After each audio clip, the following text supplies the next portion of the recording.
حضرت سیدنا بکر بن عبداللہ رحمۃ اللہ علیہ فرماتے ہیں، بنی اسرائیل کا ایک قصاب اپنی پڑوسی کی لونڈی پر عاشق ہو گیا۔ اتفاق سے ایک دن لونڈی کو اس کے مالک نے دوسرے گاؤں کسی کام سے بھیجا۔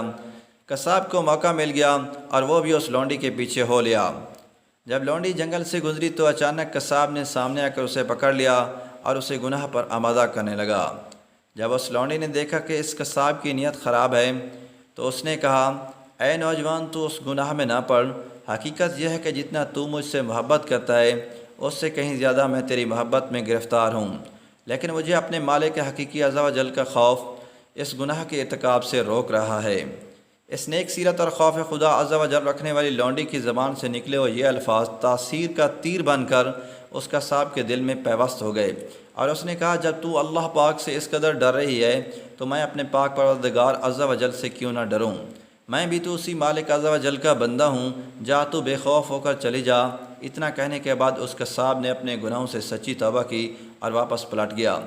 راستے میں اسے شدید پیاس محسوس ہوئی، لیکن اس ویران جنگل میں کہیں پانی کا دور دور تک کوئی نام و نشان نہ تھا۔ قریب تھا کہ گرمی اور پیاس کی شدت سے اس کا دم نکل جاتا۔ اتنے میں اسے اس زمانے کے نبی علیہ السلام کا ایک قاصد ملا۔ جب اس نے قصاب کی یہ حالت دیکھی تو پوچھا، تجھے کیا پریشانی ہے؟ کہا، مجھے سخت پیاس لگی ہے۔ یہ سن کر قاصد نے کہا، آؤ ہم دونوں مل کر دعا کرتے ہیں کہ اللہ پاک ہم پر اپنی رحمت کے بادل بھیجے اور ہمیں سیراب کرے یہاں تک کہ ہم اپنی بستی میں داخل ہو جائیں۔ قصاب نے جب یہ سنا تو کہنے لگا، میرے پاس تو کوئی ایسا نیک عمل نہیں جس کا وسیلہ دے کر دعا کروں۔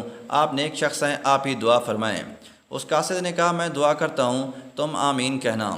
پھر قاصد نے دعا کرنا شروع کی اور وہ قصاب آمین کہتا رہا۔ تھوڑی ہی دیر میں بادل کے ایک ٹکڑے نے ان دونوں کو ڈھانپ لیا اور وہ بادل کا ٹکڑا ان پر سایہ فگن ہو کر ان کے ساتھ ساتھ چلتا رہا۔